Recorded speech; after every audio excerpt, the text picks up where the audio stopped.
Pada kesempatan siang hari ini kita akan membahas tentang Sistem Integritas Nasional atau SIN ya.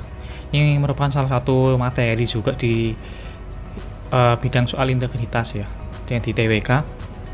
Jadi kita akan membahas secara singkat tentang integritas. Yang pertama mengenai pengertian dari integritas itu sendiri dari beberapa ahli. Nah ini yang pertama dari Henry Cloud. Ketika berbicara mengenai integritas, maka tidak akan lepas dari upaya menjadi orang yang utuh dan terpadu di setiap bagian yang berlainan, bekerja dengan baik menjalankan fungsinya sesuai dengan apa yang telah dirancang sebelumnya. Jadi integritas sangat terkait dengan keutuhan dan keefektifan seorang sebagai insan manusia. Itu pengertian dari Henry Cloud tentang integritas. Untuk selanjutnya itu dari Kamus Besar Bahasa Indonesia. Integritas adalah mutu, sifat, dan keadaan yang menggambarkan kesatuan yang utuh, sehingga memiliki potensi dan kemampuan memancarkan kewibawaan dan kejujuran. Oke, merupakan pengertian integritas dari KBBI, yaitu mutu, sifat, dan keadaan. Sedangkan menurut Ipo Santoso, integritas sering diartikan sebagai menyatukan pikiran, perkataan, dan perbuatan untuk melahirkan reputasi dan kepercayaan. Sikap merujuk dari asal katanya. Jika merujuk dari asal katanya, integritas memiliki makna berbicara secara utuh dan logis. Nah, kemudian pengertiannya secara umum, integritas merupakan kesesuaian antara hati, ucapan, dan perbuatan atau tindakan seseorang. Nah, untuk konsep dimensi integritas sendiri, yang pertama, dimensi kejujuran merupakan dimensi paling utama karena mengandung nilai empati, tidak mudah menuduh orang, bersalah, dan rendah hati. Kemudian dimensi konsistensi merupakan sikap konsisten dalam perkataan dan perbuatan. Yang terakhir yaitu dimensi keberanian, adalah dimensi menunjukkan sikap berani menyampaikan kebenaran secara terbuka dan percaya diri.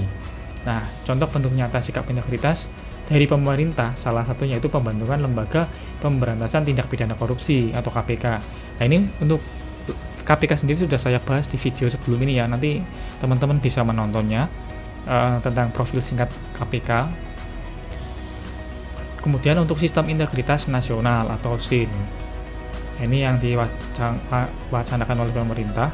Secara umum pengertiannya yaitu sistem yang berlaku secara nasional dalam rangka pemberantasan korupsi secara terintegrasi melibatkan semua pilar penting bangsa. Nah, bagian utama dari sistem integritas nasional ini merupakan bagian pondasi terdiri atas politik, sosial, ekonomi, dan budaya atau yang menjadi pondasi dari sistem integritas nasional sendiri.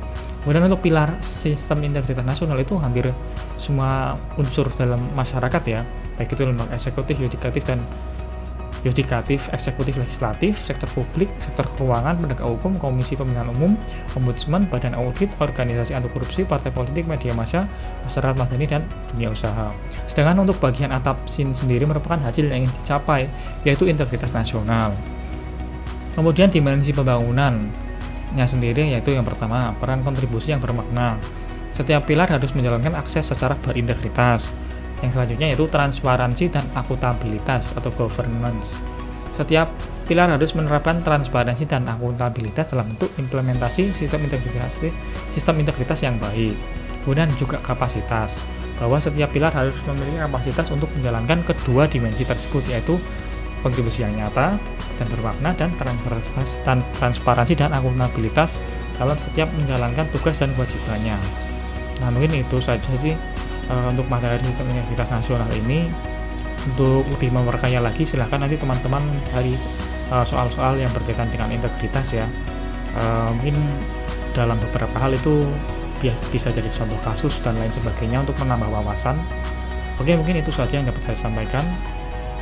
Jangan lupa subscribe, like, dan share jika merasa video ini bermanfaat bagi teman-teman. Selamat belajar, selamat beraktivitas, dan selamat siang.